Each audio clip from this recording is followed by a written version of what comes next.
Book Boys, Book Boys indeed. episode 7, baby. It is January 15th. It is 2023. Yes. Is Today this our first episode of the new year? it is our It is, first right? episode of the new year, yeah. Cool. Yeah, Happy New Year, everyone. Happy New Year. Starting it off bright and fresh by talking about suicide. Yeah. The Myth of Sisyphus by Albert Camus. A French boy. French boy. We've got so my friend in Germany, shout out to Pascal, sent me some beers from a hometown brewery, so we're gonna have these today while we talk about suicide. Yes.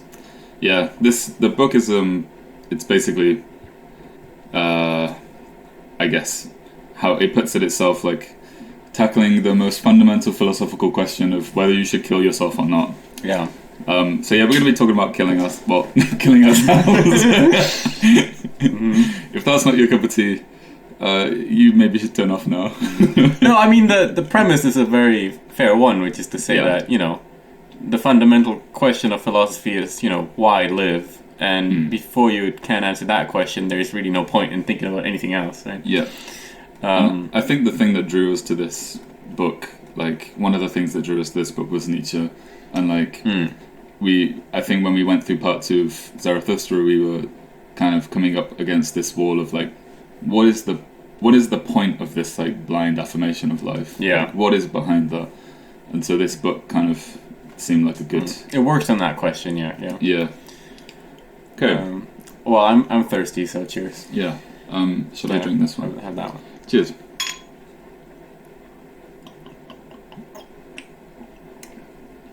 Ah, that's really good. That's nice. It's been a long time since I've had a really good beer. We'll have the light and the dark one. This is also very good. Beyond good and evil today. Okay. Beyond black and white. We're gonna transcend racial boundaries today. Oh. Alright. Okay, so this quote-unquote book, it's really an essay. Yes. And it was written, 40s-ish? 1942, I think. 42, yeah. Okay, author is French. Like, in the background, yeah, unfortunately. Honestly, like, this is gonna be a whole thing. So it's written also within this period where, France was kind of being, large parts of France were captured by the Nazis. Yeah. And there was, this kind of senseless violence everywhere, and, I do think that the key question of the work transcends time and all these things, but I guess you could also frame it in that context of, why contemplate suicide and so on. Well, it was kind of, a very brutal time. And yeah, why go on in the face of, like, hopeless odds? Yeah. And like, inevitable annihilation at the hands of the Nazis. The absurd, the meaningless. Yeah. And in that sense, it's kind of funny, like, because, like, British in the UK, and I guess in most of Europe, there's always that joke about, like, the French. It's just like the national flag of France is just a white one. Yeah. So if I were to be an absolute asshole, I would say, of course, it would be a French philosopher to be the one contemplating whether we should kill ourselves. Yeah. Because it's the British ones. They didn't think that way. Okay, before we start out with specific contents, what did you think of the essay? I thought it was... Okay, I'm going to try and sum this up fairly quickly. I thought it, like, tackled the question well, and I think, like, generally, like, some of the conclusions I think are quite, like, they make sense. Like, firstly, actually no, this is going to be really hard to summarize. Basically, I liked it. I thought it was written incredibly, like, the way that it was written made it very difficult to read, basically. And there was, like, maybe a bit of unnecessary metaphor. It was kind of, I think a lot of the book could be explained a lot more clearly without being so, like, flowerishly written, or however you say. And I also think as well that in some ways, I guess it felt a bit carelessly written, or like the logic of it doesn't make perfect sense to me at this moment. And this is something that I think I was hoping, like, through discussing it, yeah, same, iron that out. How about you? I really didn't like it. Good start. No, okay, so I think it identifies, a really interesting question, and it frames at the beginning how it's going to answer that question and so on. It does that very well. And then the author forgot to write the main body and the conclusion. I just kind of got lost in ramblings. And, there were parts that I liked. And overall, I wouldn't say it's a bad work, but I just found it really poorly written. And, I get that an essay is supposed to be kind of free-flowing, but you want to at least, have a conclusion, And I get that the conclusion is, the end. He talks about the myth of Sisyphus and so on, but... we're gonna get into this, but I feel like the key answer, and obviously, I didn't expect him to drop some major knowledge bomb that's oh, so that's why you don't kill yourself. Yeah. But in a sense, the conclusion for me amounted to: don't worry, be happy. If you're depressed, just don't be. Yeah. Or rather, enjoy your suffering. If the Nazi, if you're a Jew in the concentration camp and you have to labor every day, just find joy in that labor. Exactly. Arbeit macht frei, and I'm oh boy. That's kind of how it sounded. Yeah, I mean, find freedom in your work. Yeah. And this is a problem. I don't know if it's a translation thing or what, but I feel like with a lot of French philosophers. Okay, let me frame it this way. Nietzsche is very ambiguous in his writing. We have, a book for everyone and no one, right? Yeah. And there's a lot of room for interpretation, and it's not like Zarathustra, for example, is an argumentative essay that is there's no room for interpretation, and he defines everything clearly. Mm-hmm. But at least I feel like he picks his words in a way where every sentence makes sense, even if you have to think about it and you're you could see it this way, you could see it this way. At least you get what the words in the sentence mean. Whereas with a lot of French philosophers, I feel like they're just saying words at some point. Right.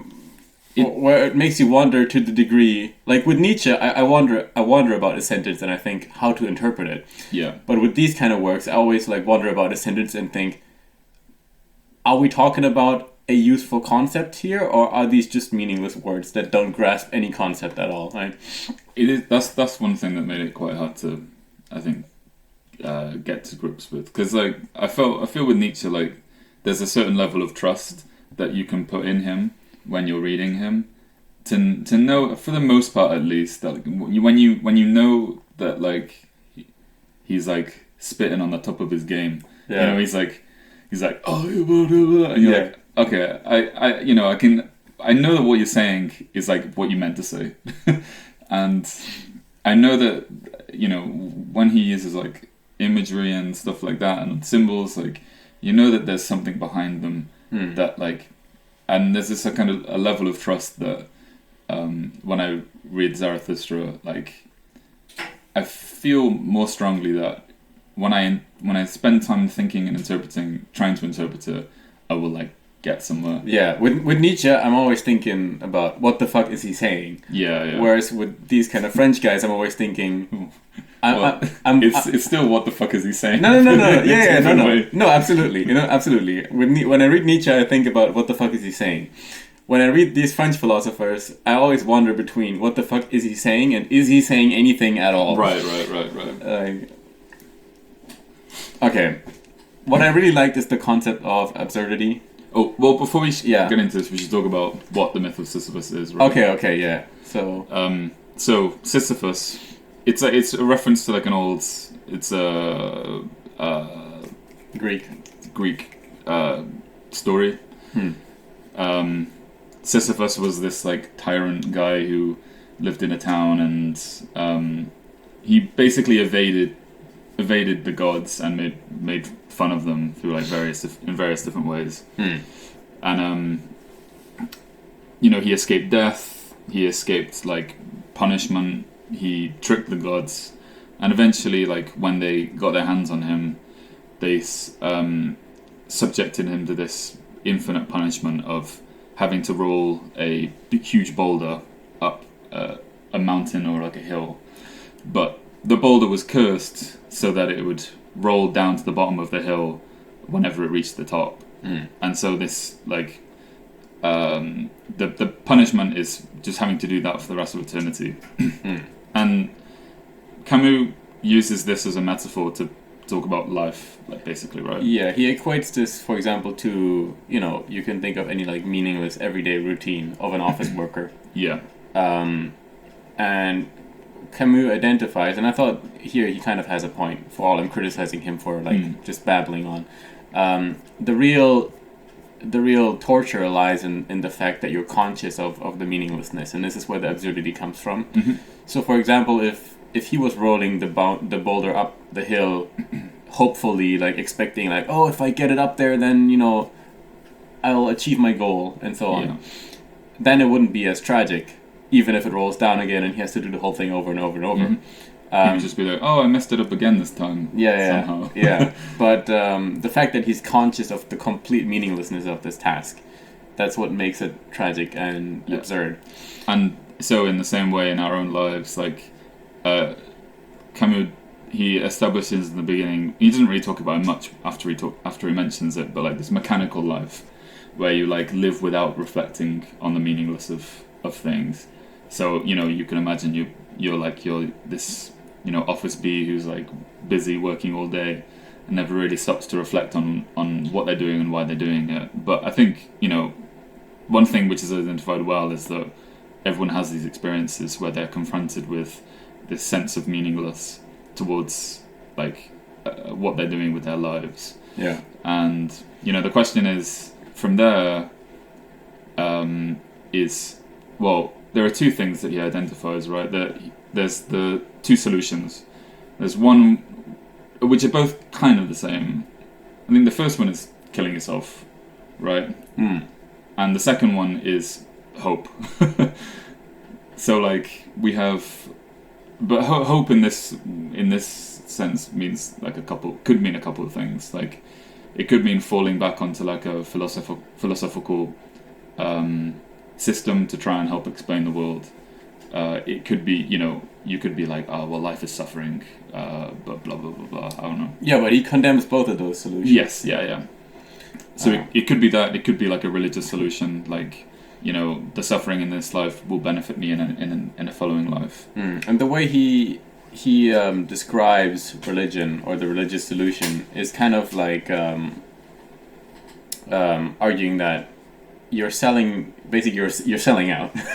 So you're selling your freedom of the mind, and you're constraining yourself to this religious worldview which isn't true, or you delude yourself into thinking that it's true and there is an afterlife and so on. And so you trade your mental freedom or whatever away and instead get this happiness, get this hope of there is an afterlife and it all makes sense. So certainly not very favorable on religion, although he acknowledges that there is a real beneficial effect for, I guess, existing humans, right? Yeah, and then suicide on the other hand is essentially like tapping out. It's like I don't want to face this absurdity. And so the way of neutralizing that is by neutralizing your own existence, right? So it's not a means of coping with the world, but it's a means of ending it for you. Yeah. Although I do find, and I don't know how deep he is into religious philosophy, but I do think that he kind of makes a like more abstracted, simple dismissal of it than probably I don't know, gives enough credit to religious thinkers. So, for example, a quote from page 37. He writes, "Either we are not free, and God, the all-powerful, is responsible for evil, or we are free and responsible, but God is not all-powerful." So this is the classic, why is there suffering in the world? Yeah. Now, your average Christian, at least, would probably answer that by saying, the reason why God gave humans free will is so that they can choose faith and evil and so on. And the meaning lies within the fact that there is choice. Like, there would be no point if you can't commit evil. And we're all just mindless slaves of God. Sure. So, this kind of dichotomy between, well, either there is no evil and, God is all-powerful, but you're not free. Or you are free and you are responsible, but God is not all-powerful. Like, the fact that God doesn't intervene means that there is no powerful God. I don't think that's a very good argument, per se. When it comes to, like, because it's not just about evil, right? It's just about bad things happening, like suffering happening. Yeah. Which would happen in the absence of, like, even if humans were perfect towards each other. Like, the fact that, a landslide could, like, completely obliterate your, like, primary school and kill, like, thousands of kids or whatever, that wouldn't be the responsibility of any human, but it would be the in that world would be responsibility of a God, right? Right. Well, if you live in paradise, that wouldn't happen, and everything's perfect. Yeah. But humans, for whatever the cardinal sin or whatever, were put on Earth, right, to be tested, I guess. So, I just think that's kind of a like, I get where he's coming from, but any religious person who has remotely, like, thought about their own religion would immediately be like, no. Yeah, fair enough. Okay. And also on the idea of suicide, I guess contrasting with modern science. So on page 5, he writes that about suicide. He writes, "An act like this is prepared within the silence of the heart, as is a great work of art. The man himself is ignorant of it. One evening he pulls the trigger or jumps." So the idea that you live this mundane life and so on, and one day you realize the absurdity of it, the meaninglessness of it, and all of a sudden it just gets you. All of a sudden, anyone who was in the routine can all of a sudden, become suicidal. Like, from a modern clinical standpoint, this would be quite wrong. So sure, we think of people like, the risk of being suicidal basically is like, you would judge that depending on how developed someone's plan is. So the idea that one evening he just pulls the trigger or jumps, this virtually never happens.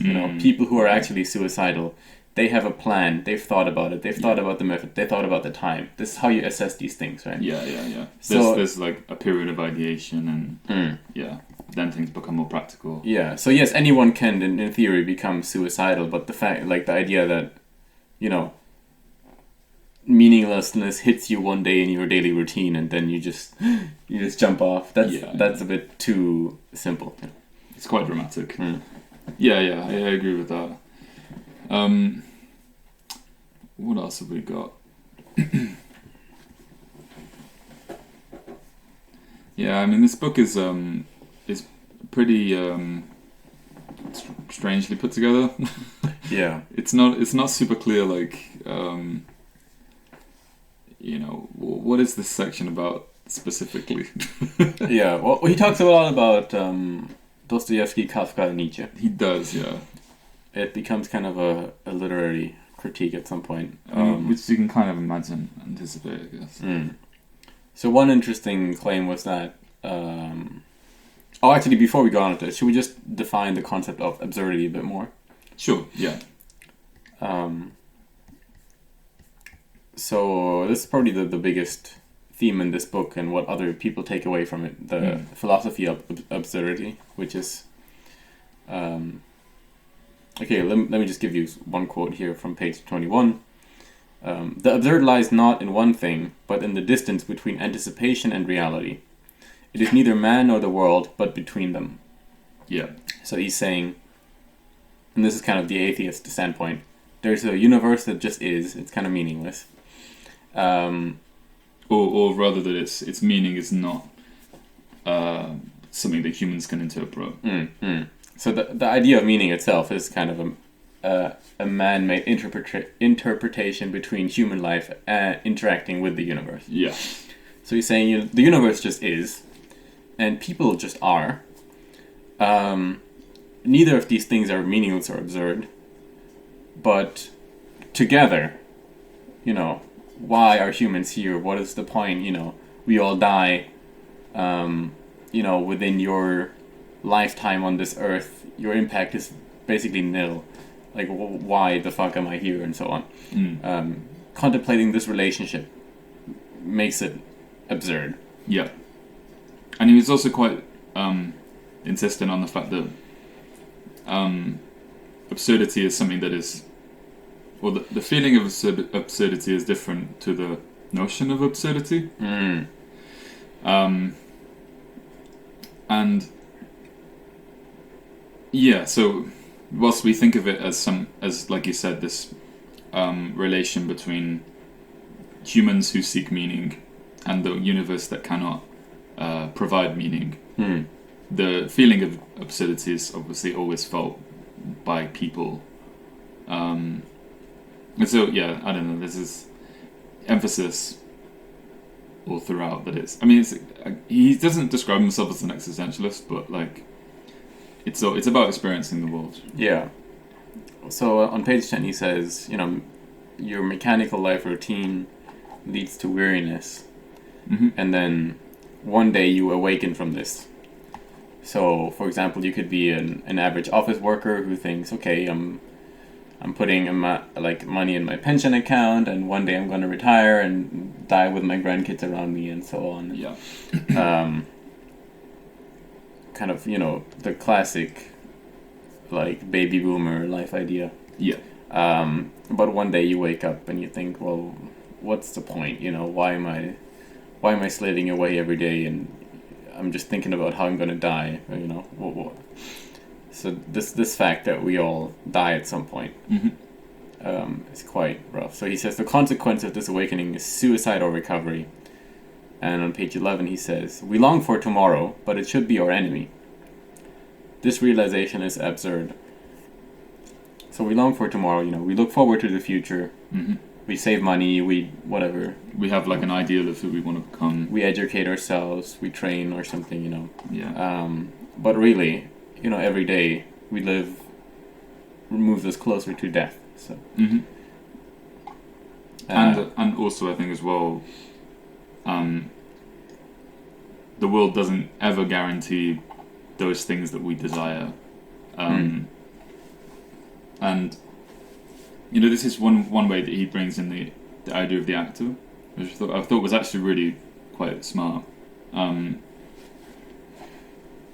So he talked about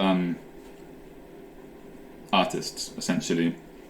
He uses artists as a metaphor to talk about this idea of going through life, trying to perfect your craft with the hope that you will be remembered when you die. And then, with the hope that you'll be successful as well, hopefully in life. But there's this idea that great artists and great musicians, or I guess composers in his time would probably be a better way of putting it, but to be remembered is almost like an objective, or it's something that's strived for. But when it comes to people like actors, they know already that they won't be remembered, and they know that they're, at least at the time, with like the means of recording that they had, it wouldn't really be very possible to meaningfully remember people for their role as actors. Right. and because of that fact, they don't strive for that same thing, and so they can be completely absorbed in their art when they are doing it. And I thought that was quite like a interesting thing to think about, because I think like the preoccupation of a lot of people, like when it comes to creative success especially, but like I think probably most kinds of success is this idea of being remembered, or this just idea of it's hard to find a good way of measuring your own success. But you know, things like being too preoccupied with these objectives can really hinder your like whole creative thing, and people can just make absolute shit because they want to be like, you know, remembered, or they want to make an impact, right? Yeah. Something like that. Yeah, he talks about a few of these kind of roles that we can play: the artist, the conqueror, the creator. Yeah. I think there was some others, the revolutionary or something. Yeah, and he was also quite. He emphasized that these were only a couple of roles, but it could really be applied to basically anything, right?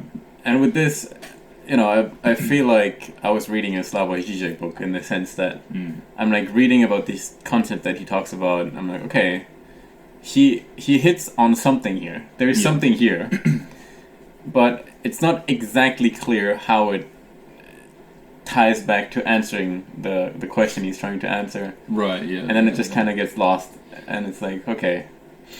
Well, like, I think in the case of like fulfilling your, not necessarily fulfilling your role, but like, you know, the way that I interpreted this was like you know, if you're Sisyphus rolling your boulder up the hill, like make an art out of doing it, or like make that you, like make that your thing, and like, you know, when we think about like artists creating stuff, we often like think of like the most, you know, art created for its own sake as being quite virtuous, I think. And you know, like every time when like commercial interests are mixed with art too much, they become like often at they often like hinder what is produced, I think. Yeah. And as well as like many other like influences. But where was I going with this? You know, the whole like I think what he's trying to center on is this idea, like it sounds corny, but you know, being in the moment, right? Like Sisyphus being happy about just the act of rolling his boulder. Yeah, he's not thinking about how the boulder's going to fall down when he reaches the top of the hill. He's not thinking about how he's going to have to run down the hill afterwards for it and start the whole thing again. But it's like, yeah, being in that moment, in that point, and like, I guess doing, again, it's like, I don't know, still don't really know why he would do it. But yeah. Like, but it's at the very least he doesn't give you a why, but he tells you what not to do, right? He tells you not to hope yourself out of this situation, and he tells you not to give up, or he doesn't tell you not to do them, but he tells you that these what happens when you do these things, like what are you really doing when you're hoping, like you're imagining, you're trying to create a structure which will lead you out of this situation, but it won't, right? Even though it won't. Which, you know, well, in the case of Sisyphus, it's illusion, right? Yeah, I guess the problem I have with this is the same criticism that, I don't think I've said it on the podcast, but I've mentioned it when we were talking about Buddhism and these kind of eternal reoccurrences things, like, if you think of any practical situation where someone is in a position where they're forced to suffer, like it just seems so removed from reality to be like your little French philosopher writing in your little room and like, I don't know, going to like telling the people in the concentration camp, rolling their boulders or whatever, to just be like, just live in the moment, man. Just find joy in the work, and like, don't anticipate getting. You're not gonna get out of this anyway. You shouldn't revolt, or but I don't think he's like, I don't think he's saying you should be passive about things that because if there is a possibility of changing things, I don't think he's saying that you shouldn't pursue that. I think he's more saying that it's like instead of idealizing a situation and then striving for that, this is a hard thing. That's where I disagree, because I think you should always idealize a situation and strive for that. It's like, but it seems to be like reverse with him. Yeah. So that you act, and then I don't know. I find it hard because he's talking about when you make a decision, when you idealize something, like it's normally in accordance with like something that you've like accordance with your values, like something that you strive towards, and the overcoming is getting to that point, or it's coming near to that point or something. But in order to strive for something, you need to like value the thing that you're going towards, right? Like you need to think of it as a valuable thing to do. But he's saying that you shouldn't idealize. You shouldn't, or maybe not idealize, but you shouldn't hope for like a certain future. Because it'll disappoint you. Because it will disappoint you. But then the question is like, how do you orientate your like path in life? Like how, because I mean, the central question is kind of how do you do the little magic trick where you just pull happiness out of nothing from meaningless labor? Like, I can see why the communists like fucking Sartre jumped on this.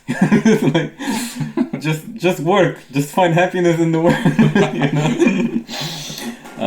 I guess like with well, maybe the thing is he's not telling us not to, but he's rather telling us that when we do that, we should expect. I mean, that's the thing, when we do that, we expect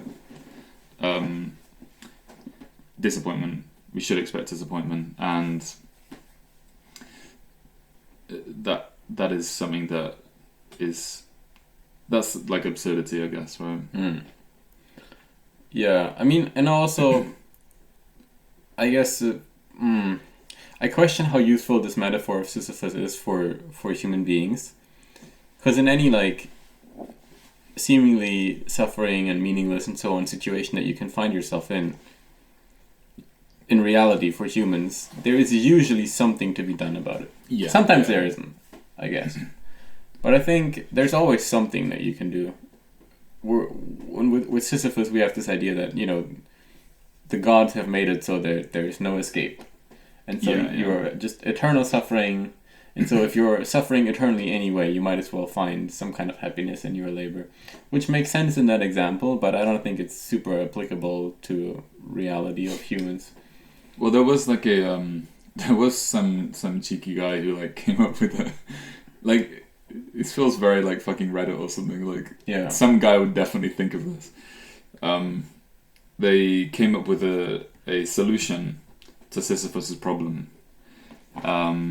Manfred Kopfer, a German guy. Of course he was German. He said, every time Sisyphus reaches the top of the mountain, he should break off a stone from the mountain and carry it down to the lowest point. This way, the mountain will eventually be leveled and the stone cannot roll down anymore. So the solution turns the punishment by the gods into a test for Sisyphus to prove his worthiness for godlike deeds.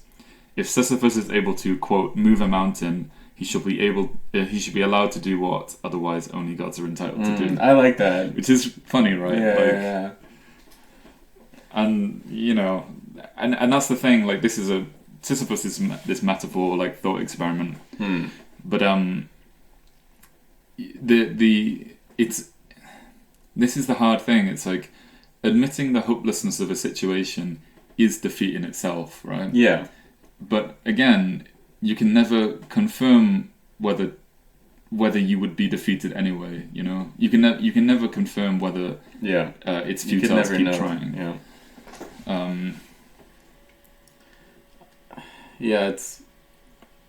I agree. Like it's you can't really find a practical situation where you can think about this, which is ironic because a lot of people, like the way that Camus is talked about is he's less of a philosopher and which is contradictory in itself, but less of a philosopher and more of a guy who's trying to figure out how to live life, or it's more you would say more practical philosophy.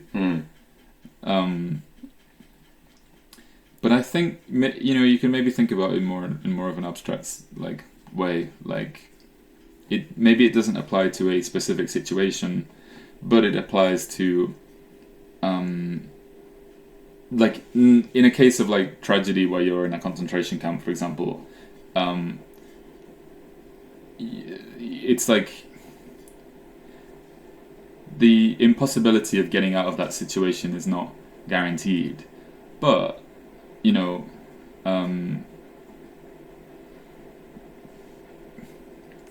will always feel hopeless in certain situations. It's not necessarily about the situation itself, but it's about the hopelessness that you feel about it, right? But even then, we can take what is it, Gulag Archipelago guy, Solzhenitsyn. Yeah. Whose approach was kind of like, okay, I find myself in this gulag. There's nothing I can do. Meaningless suffering and labor. And so his approach was kind of the Old Testament Jewish idea that we find in the story of Job of like, okay, I am responsible for this. Like, this is my fault. And to the degree that I am a part of the state, at some point in time, there was something I could have done to not contribute to this system. Right. Because since everyone is, part of the state, I have a shared responsibility in the suffering and so on. Which to me, it also is a way of kind of getting out of this absurdity and this meaninglessness. And to me, it seems like a better one than to be like, just find joy in your meaningless labor in the gulag. But then, is he talking like when we're talking about rolling the stone up the hill? To what extent are we actually talking about like doing labor as opposed to just living, right? Because the reality is, like, if you're in a concentration camp or if you're like, living our lives like we are now, which are comparatively very nice, like you still like be confronted with these. The question is how to deal with absurdity, right? Yeah, exactly right. The realization. So I really like this idea where he talks about density, and I think it should have been expanded more on. So he says, we long for tomorrow, but it should be our enemy. This realization is absurd. The next stage is strangeness from the world. Realizing that it's dense. I really like this idea, especially if you think about like the science of atoms and so on, and how we perceive the world. I actually have these moments quite a bit where it's the idea of oneness as well, like what constitutes one thing. So you can look at any, like, if I look at the microphone right now that we have on the table, there's like a... Wait, spoilers. There's like the little device, and then it has like a fuzzy part on the top, and there's like individual buttons on it. And of course, we could break these down into the elements and all the individual atoms. So, what really constitutes one thing? And if you think about that, you realize that the world is infinitely dense. Yeah, sure. It is the same kind of density that we find, mathematically speaking, like there's infinity, negative infinity, there's positive infinity, and there's an infinity between the numbers 0 and 1. Or 1 and 1.1, right? Yeah. And that kind of density, that to me most effectively explains this idea of absurdity. Like the density of the world. What is one thing? Yeah. Well, it's a good point. 'Cause this was actually, funny enough, this was what brought me to this book in the first place. Really? Was a lecture from Alan Watts talking about this exact same thing. Oh, really? Okay. Of and it was not a critique of the scientific method, but rather like describing the consequence of approaching the world in that kind of way. So the way he described it was like, scientists they decided like we want to know what the universe is made of. Like we want to know what the fundamental building block of the universe is, and they hoped that this would like help to understand the world better. And in doing so, they got these like high powered microscopes and found all these like different components of things, and they realized from that and also looking into space and figuring out that the Earth was fucking tiny in comparison to everything else. Yeah. And then it dawned on them that like there was basically infinite in both ways, as well as being, like you said, infinite between 0 and 1. And but most importantly, they realized that they hadn't actually really learned anything at all. Yeah. They hadn't really figured out anything about what life is. But they had discovered that it wasn't gonna, there was no way of figuring it out, maybe. Yeah. Or at least, should I kill myself now or not? Yeah, we can. This rabbit hole is inexhaustible, really, and this idea of absurdity and meaninglessness and even nihilism, really. The more you think, or for me personally at least, the more I think about kind of physics. Right. Yeah. Like more brutal it becomes. But that's why I think books like this and like Nietzsche as well are like actually very, very relevant to where we are in time. It amazes me that like Nietzsche was like doing the whole God is dead thing in like mid 1800s. Yeah. And then but beyond that, we still had like hyper Christian nations. And even today, our societies still follow a kind of Christian logic. And but more so nowadays, like especially in like post-war, I think with all these like scientific developments as well, and like you say with physics, it's just like just even more lost than ever. Yeah. On that note, I think on page 44, I thought this was kind of a very sober, rational explanation of really what is meant by the idea God is dead. So Camus writes, "The certainty of a God giving a meaning to life far surpasses in attractiveness the ability to behave badly with impunity. The choice would not be hard to make, but there is no choice, and that is where the bitterness comes in." Yeah, right. So if you could choose between, okay, there is a God, and there is kind of meaning to life, but that restricts the world, versus there are no rules at all, and there is no God. Like, if we could choose, we would choose the world with God, because the meaninglessness is so heavy to bear.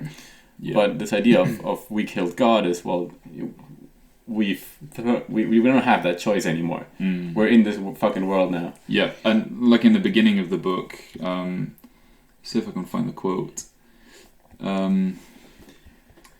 He says, where is it?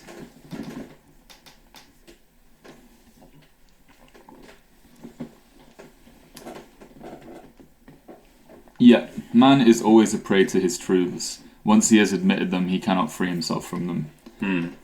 It's like this idea of awakening, right? Like you just can't. Once you've accepted this thing as fact, or once you've like felt how, once you felt this thing as being true, then it's like you can't not think about it unless you find a way of defeating it with something else. And in the case of like this absurdity, there's nothing that can defeat it. So, once you've sipped the Kool-Aid, you're basically done. And we talked about this a little bit the other day. Like, I don't know. It's like, I'll preface this by saying this probably makes me sound like a massive douchebag, but like when you come across people who don't seem to have ever really contemplated like life or death, or like, you know, what it might actually mean to die, Yeah. or, you know, how life might actually be completely meaningless. It's always like, I don't know, it makes me feel envious. Is the word, I think. And I'm ashamed of that, but No, I like, totally get it. It does annoy me. Yeah. It's like, you know, the once you've seen it, you can't unsee it. Kind of. You know. Once you've seen the other side of the coin, brother. Yeah, I know. No, I know what you mean, and I get why you don't dislike the nuance of that. Yeah. It's funny. One thing about the density idea and absurdity that I really like is so, you know, we have this idea of oneness, what constitutes one thing, and psychologically we now know like humans perceive the world according to function, so we don't perceive objects per se. There aren't actually objects that are defined in objective reality. We see things as functional. Right. Okay. So if you see a chair, you don't see like. If you perceive a chair and you recognize it as a chair, that's not because your brain sees like a certain structure, like a horizontal plate with 4 legs on it. Yeah. And then it's like defined chair. Yeah, it sees a sitting down place. Yes. You know, you interpret the world according to how you can interact with it. Yeah. And so, but you know, going deeper on this idea of density, we then have the atomatic level, at which point, you know, even the air is atoms, so it's just like, what the fuck? There's just atoms everywhere. But then the funny Nick's just fighting with the air right now. But if you go deeper, it gets even more absurd, because now all of a sudden there's all this quantum shit. Yeah, right. And so atoms are made out of quarks, which literally appear and disappear out of nothing and nowhere, and there's no reason to explain it. Yeah. And so there's 2 ways of thinking about this. One of them, and I think this is the Einstein idea, is humans just have not discovered yet, like, we're just not scientifically there to explain it yet. We just haven't made, like, there's some mathematical reason to why and how quarks appear and disappear. We just haven't gotten there yet. Yeah. The other one is that's just, you know, that's just how the world works. It's just kind of that kind of meaningless universe. We just have to accept that. And the third one, which I thought was really funny and absurd, what Slavoj Žižek would say is, he says, God didn't think humans would get that far, so he didn't program it in. That's good. It's a really funny idea on the kind of matrix thing. Yeah. Which is, you know, if we go back to what you mentioned about Sisyphus, that would be Sisyphus moving the mountain, right? Yeah, exactly. That would be Sisyphus moving the mountain to make the boulder stop rolling. Yeah, and they'd be like, oh shit, I didn't think about that. The gods didn't think we would get that far. So terminate the program, we need to do some debugging. Yeah, no, that's a good point. Which is also meaningless and kind of nihilistic, but in a funny enough way. Yes, that makes you feel triumphant about it. That's true.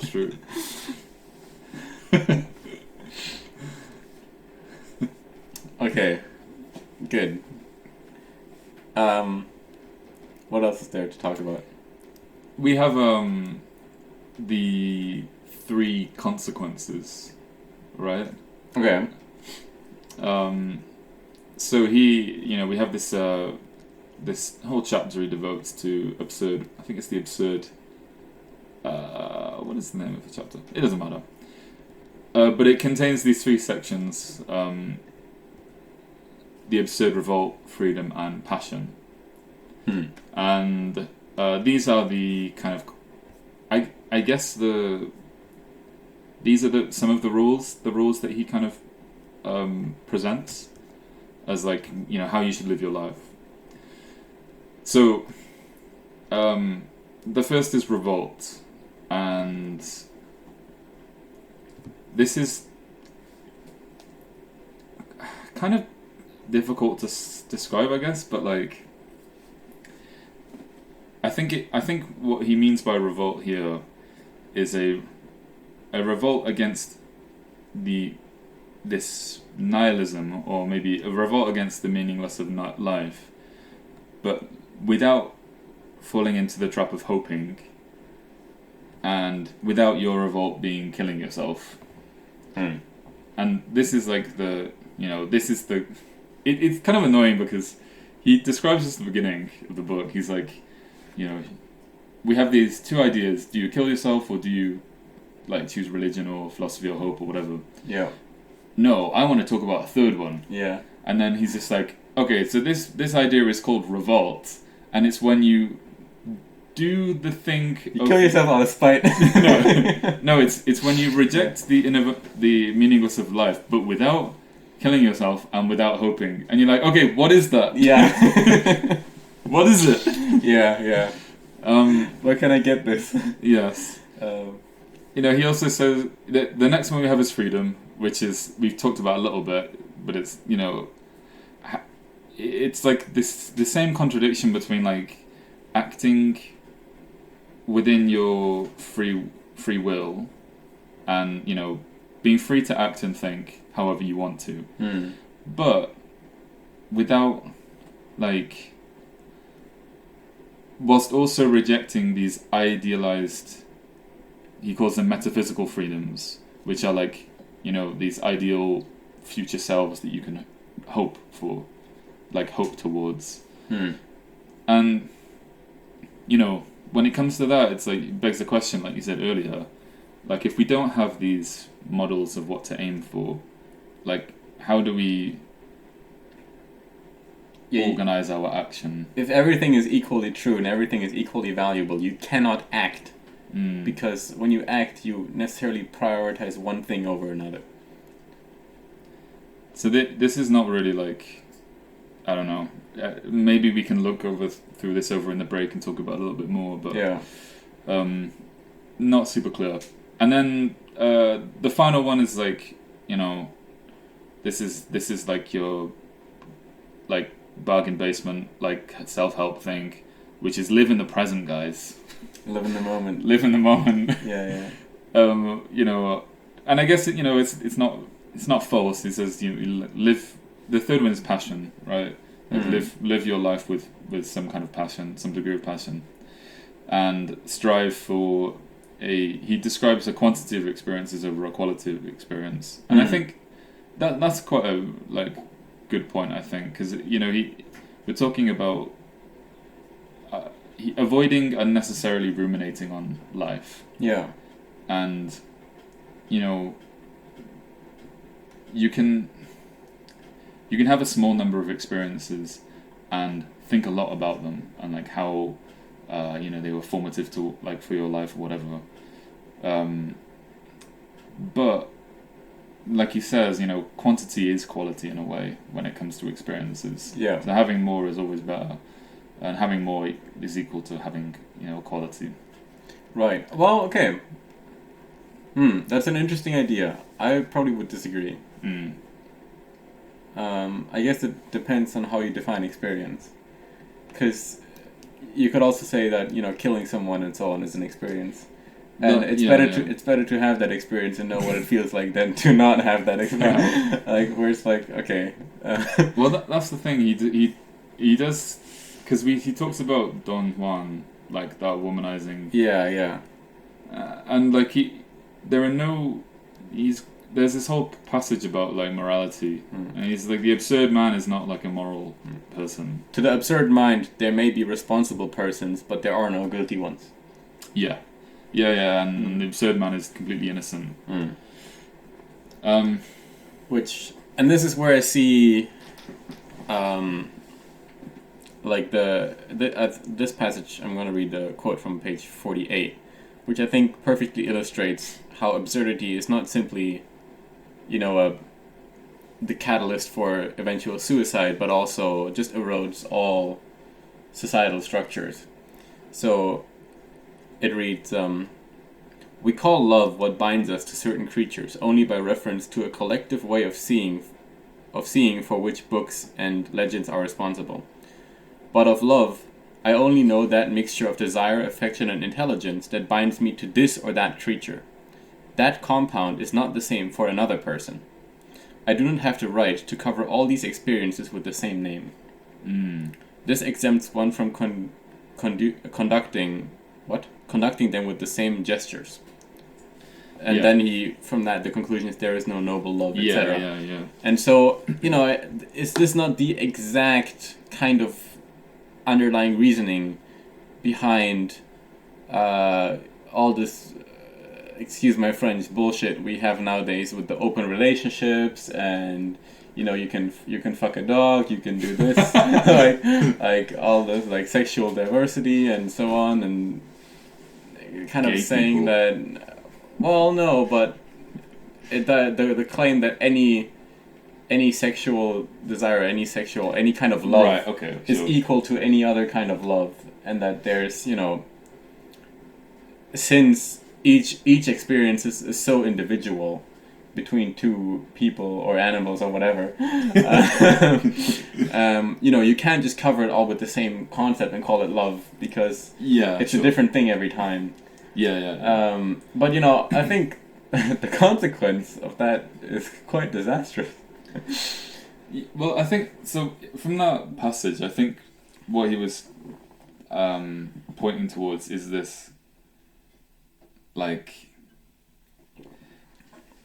what I got from that section was that he was seems like he was saying that, like, the only way of living life is by kind of pretending that you're living it, or like pretending that you're feeling you're like adopting some kind of role, so that you never experience true love, or like a real sense of love, but what you do have is this, like, I don't know, like measured distance kind of like thing that you're doing which looks like love but is not quite there. I don't think he's incentivizing us to act in that way. He's just explaining the logic of Don Juan, because Don Juan desires, he says, like, when he's done with one woman he desires the next one, and this is not the same as just tossing her aside, because his desire for another woman is not love in the same way. Like, it's a different emotion or set of emotions than desiring woman A. So he can at the same time desire woman A and B and C and so on. Yeah, right. Which again is like, once you fall into this kind of absurdity, I guess, basically all social structures and institutions like love and marriage and whatever are basically eroded. And like, just empirically speaking, I don't think that's what would bring most people happiness. And I don't think he's advocating for that. He's just explaining this reason. Right. But so I'm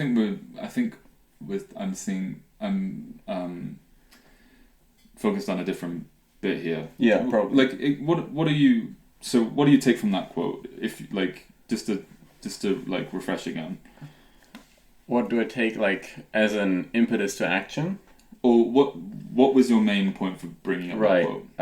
My main point was that even though Camus' antidote for absurdity to me doesn't make any sense, this idea of, like, just take happiness from nothing, what I got from the book is that, absurdity is, even though in the way he explains it, absurdity is this catalyst for this, whatever Stoic lifestyle.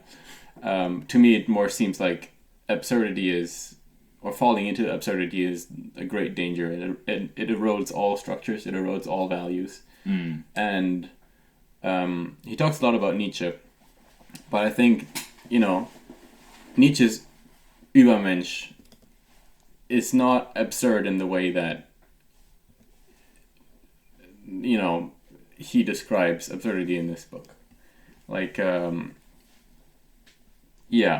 I guess what I take from it is combat absurdity. And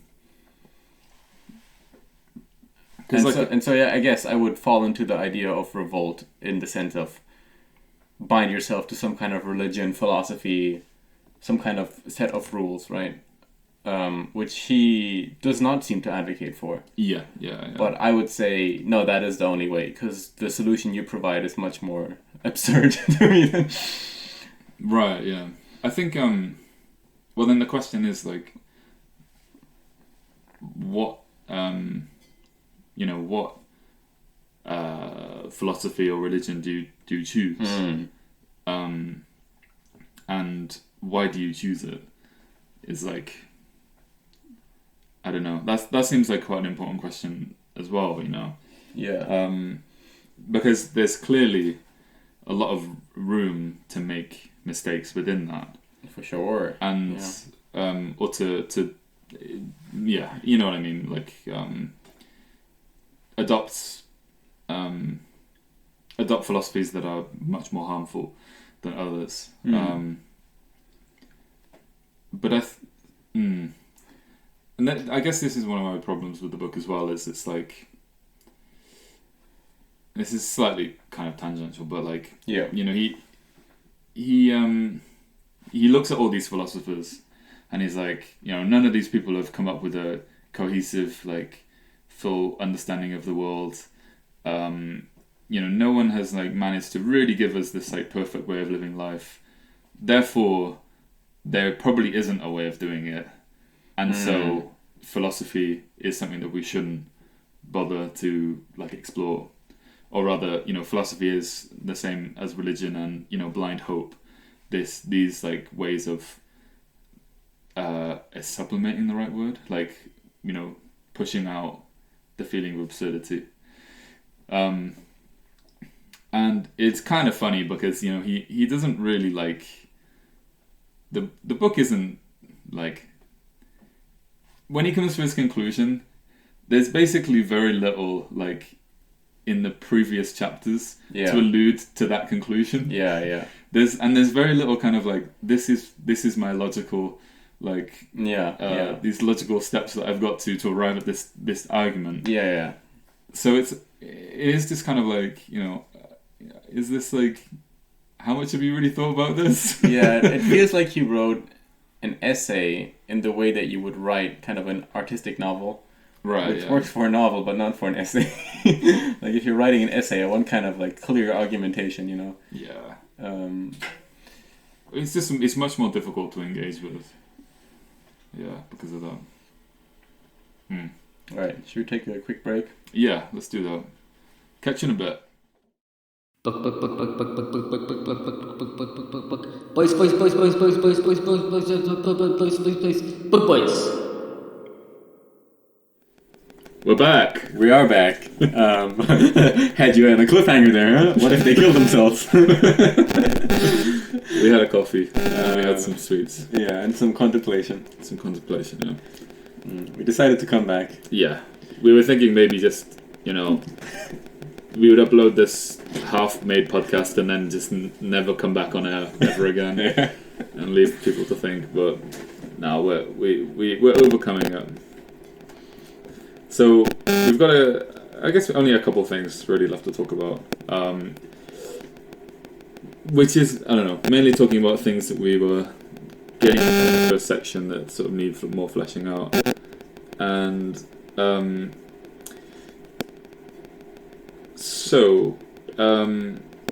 the first thing we talked about freedom, right? This like absurd freedom, and like, what does it mean?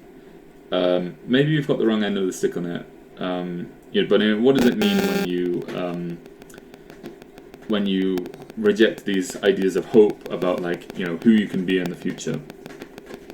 So we talked about this, absurd freedom, and in the section it seemed like he was kind of saying that it's more or less futile to try and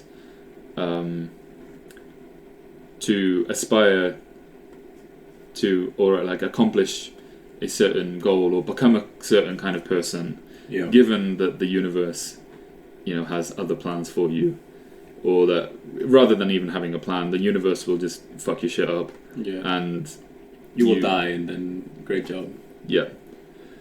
And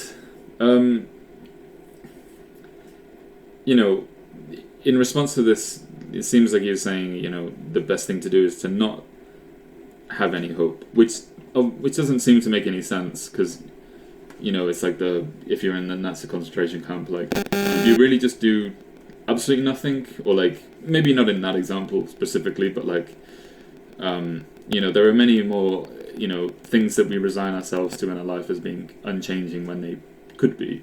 Yeah. And there's this conflict between like nothing is changeable until it is changed, until you've changed it. And so that's the whole thing of like overcoming. And in that sense, hope is quite important for that, right? Like being able to envision and to blindly believe that you can get through this. Yeah, and if you try to evaluate a philosophy based on its empirical results, what he would call, I guess, revolt, or like subscribing to a certain ideology, religion, and limiting your mental freedom but escaping to this religion or ideology, it seems to, in the course of human history, have yielded the best results for people. Right. We'll go back to that. Yeah. But first, to talk about the freedom thing specifically, I think maybe we misread this bit, or maybe we were talking about it in a different, not in quite the right way. Okay. But maybe it's more to do with the fact, not necessarily that it's wrong to aspire to a specific kind of goal, or a specific kind of, to become a specific kind of person, but rather that it's wrong to or it will make you unhappy, or to believe that there is some kind of like there is some kind of sure hope that you can have about something. Well, I think it makes you happy as long as it works, as long as you don't encounter the absurdity. Yes. As long as you stay, so to speak, what is it called? Scheuklappen. Horses have these... Oh, the blinkers. Yeah, blinkers. I think they're called blinkers. Like they're like the guards that go on the sides of the eyes, right? So Yeah, the horses yeah. can't look around. Yeah. So as long as you have those on, Yeah. and the horse is walking straight, it's a happy horse. Yeah. But if you take those off, and now there's like, oh, but there are all these paths, and so why the fuck am I treading this particular path, and so on. Yeah. Like, once you encounter that absurdity, you fall into the risk of suicide and all these terrible things. But I think, as long as you have those things on, and he says, in a way, you're deluding yourself, or you're trading away your mental dignity. Because you're putting yourself into this, you're limiting your options voluntarily in a way that doesn't live up to kind of the objective universe. But I don't think he is saying that doesn't make people happy. It does seem to make people happy as long as it works, and I think he's also claiming that it's just what the fuck do you do once the blinkers are off? Yeah. And then again with this God thing, it's like it's not that we have the choice to just put them back on and go back into a routine. You don't have that choice anymore. It reminds me of, I think I told you about this when we were 2 weeks ago when I started reading this, and I was getting a little bit depressed. Yeah. And I spoke to my girlfriend about it. And like I mentioned that I'd been reading this book about whether we should kill ourselves or not. Yeah. She was like, maybe you should just not read that book. Which is like, the equivalent. Exactly. Yeah, no. Yeah. And to be honest, the more we talk about philosophy, the more I'm just like, why am I doing this? Yeah. Is this really helping me? No. But I don't know. It's we have so this is a thing, like the blinkers, like once you've taken them off, can you put them back on? That's my question. And he's basically saying no. Yeah. Or at least not easily. Like you have to gerrymander your way through let's say you're a devout Christian who becomes disillusioned with Christianity through whatever, the study of physics, or I don't know. Yeah. You to then find a kind of a new ideology or something, a new hope, you would have to re-delude yourself into something, and that there is a certain embarrassment, or there's a certain like voluntary degradation in that, Yeah. where he says, okay, isn't there a way in which we can find hope, or in which we can not kill ourselves, and also accept this infinite plurality, meaninglessness of the universe? Right. Yeah. Yeah. I think. Yeah, I agree with you. It's. I mean, going back to that quote from earlier, a man is always a prey to his truths. Once he has admitted them, he cannot free himself from them. Yeah. And to do so involves a lot of effort. And if you, in absence of like a truer truth, for lack of a better word, in absence of a competing idea that actually defeats the one that you're already thinking, it's the only way you can really move past that is by like consciously retreating from that truth, like consciously trying to turn away from it. Yeah, and like consciously becoming religious is a lot different to being born with it or finding it through some other means. Because if you don't really, if you're not prone to thinking about some ultimate meaninglessness of life, you might well skip, just avoid that entirely and come across religion and help. You're like, oh my god, this finally explains everything for me. There's nothing stopping that from happening, but it's like when you, if you can't justify that to yourself because you believe in this lack of meaning, then it's really hard to go back. And this is a thing that I was struggling with Nietzsche as well, because it's like there's all this intensity, like how to live and like what to do and how to think, but then it's like, you just say like, why? And it's like, the Superman overcoming. It's like, why? Yeah. Well, I think, okay, so on that note, I think a misinterpretation I think a lot of people have about that is when Nietzsche says there is no good and evil, he doesn't mean that there is no objective truth. Yeah. Which he talks about in The Will to Power. Like in the very opening of that book, he's like, saying there is no truth is like just absolute nihilism. That's equivalent to nihilism. So, and as well in this book, I think what kind of bothers me is kind of this, oh yeah, obviously Christianity and obviously all these religions are wrong and there's meaninglessness, and so how do we deal with this absurdity? But it doesn't address the possibility that, maybe some of these ideas are correct. Right. Maybe there is a paradise and so on. And there's kind of this like French intellectual almost kind of arrogance about it, where like, and as well Nietzsche, of course, where he's obviously these kind of idiots, they're wrong and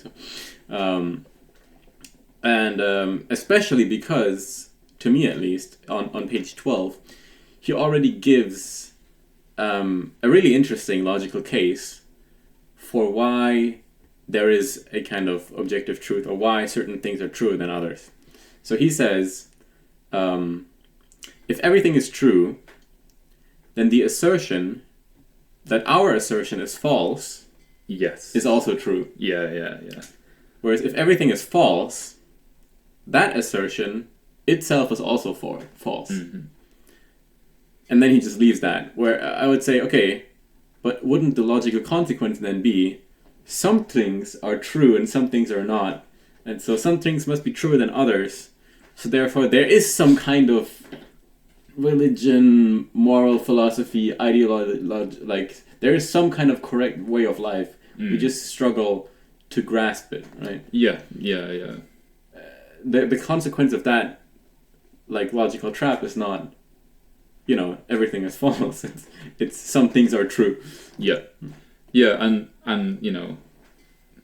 like, it's undeniable that even though clearly religion has been the source of a lot of problems and been the cause of like countless wars, it's also provided a system for living which has clearly helped. Yeah. And I mean, every single society seems to have it as well, right? Like every single society seems to have some kind of spiritual belief system, which can be, based around a god, but not necessarily, which is, a kind of like a tool for ordering the world. And in a lot of ways, it can be kind of arbitrary as well. Yeah. And, obviously, religion does create conflict and wars as well. But I think in many cases, at least with Christianity, I think there are other geopolitical interests that were simply masked by religion. So, like right, sure. This kingdom wants this land because there's gold there. So, how do we justify it? Oh, it's a holy war, Yeah. Like, probably this was an issue raised from state politics, not from within the church. Yeah. But no, you're right, yeah. Religion also does create suffering, so it's not like, we can take any of these established routes as given as correct, right? Yes, for sure. Good stuff. And then, finally, we talked a little bit about this conclusion in very loose quotes, but the end of this book, which kind of comes out as a bit of a left field, and basically, we in this final chapter we return to the idea of the myth of Sisyphus, or the idea of Sisyphus, and Camus essentially says that it basically, like, we have two options. We can either approach the meaninglessness of life with like this and feel bad about it, I guess. Or we can choose to find happiness in it. And it seems that like the extent to which we can be happy about this situation is how can I say it? It's like proportional to how much we will like try and hope ourselves out of the situation, or rather, the degree to which we can be happy with the situation is proportionate to how much we accept that situation. And so, avoiding hoping and avoiding killing ourselves. God, this is so hard to justify. It's like so hard to try and like. Okay, well, let me hit you with a little attack here. Maybe that'll pull out the answer. So, within this kind of middle between killing yourself and hoping, and just finding happiness in the moment and so on, wouldn't this guy advocate for the idea of kind of staying in the matrix, of just kind of living in a pod, and the pod gives you drugs that make you happy. Yeah. And as long as you're like, ultimately, even though he rejects kind of a value theory or kind of philosophies of meaning or religion and so on, ultimately it seems that what it comes down to is just, if you're happy, then that's fine. But I think the problem is that this book is not for those people, right? This book isn't for people who are able to put themselves back in the matrix, as you say. And I think in most cases, that's not like a viable solution, because you can try, but it doesn't really work. Okay, well, forget putting yourself back in the matrix, but this idea of just it's just about happiness. Right. As long as you're happy, it's fine. So we should all just take drugs to make us happy. I mean, clearly that's a problem. But I don't know, like, I don't think that's what he would argue for, though, because taking drugs is just another way of like obfuscating this problem. So where should the happiness come from? How do you justify the happiness? That's the issue, right? I think you justify the happiness in the fact that you're fully accepting the situation at hand. So you find happiness in the fact that you're not trying to rationalize a situation that can't be rationalized, and that you're facing this like absurdity head on without trying to like dim that pain. Okay, but how is that different from complete resignation? Define resignation. Like, okay, life is meaningless, so I'm just gonna lie down on the floor and do nothing. Like, if you're just accepting the situation or whatever, like, why do anything?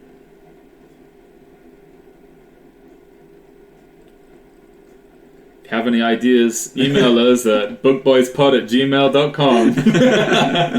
Like, I'm not. No, I totally agree. I'm not criticizing your understanding of the thing. I'm just saying that, like, when all is said and done, it seems there is not that much substance to his solution.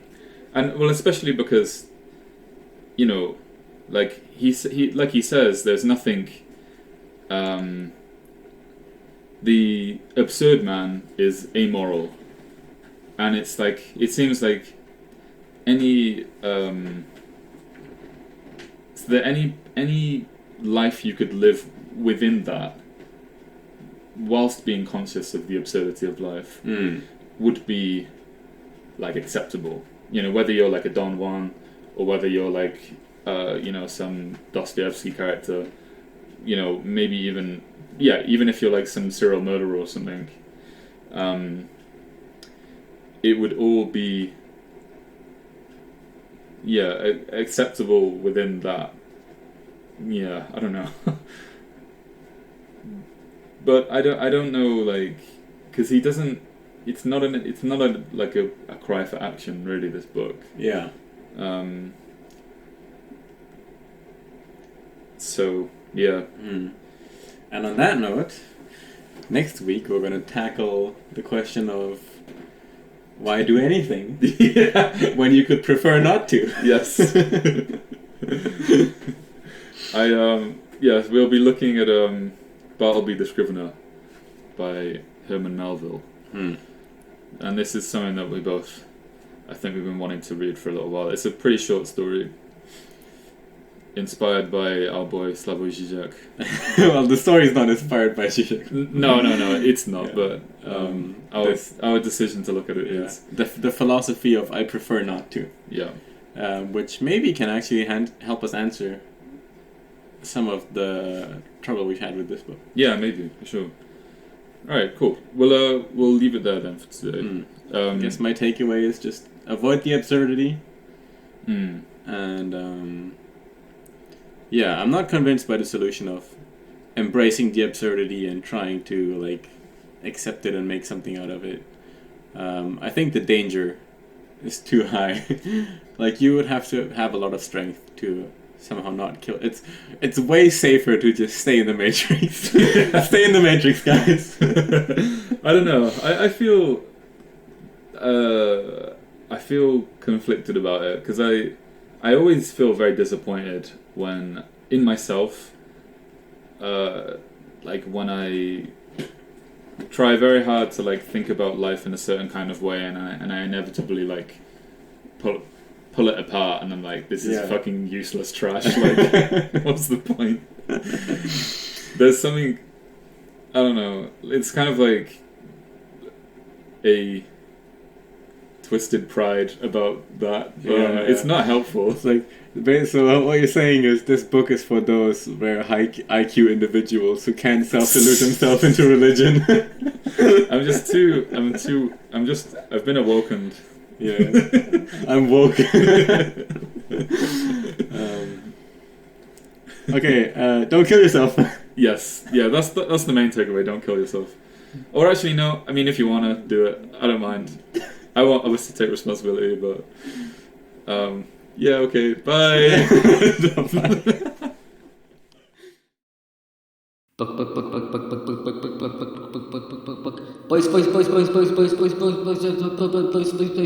Boys.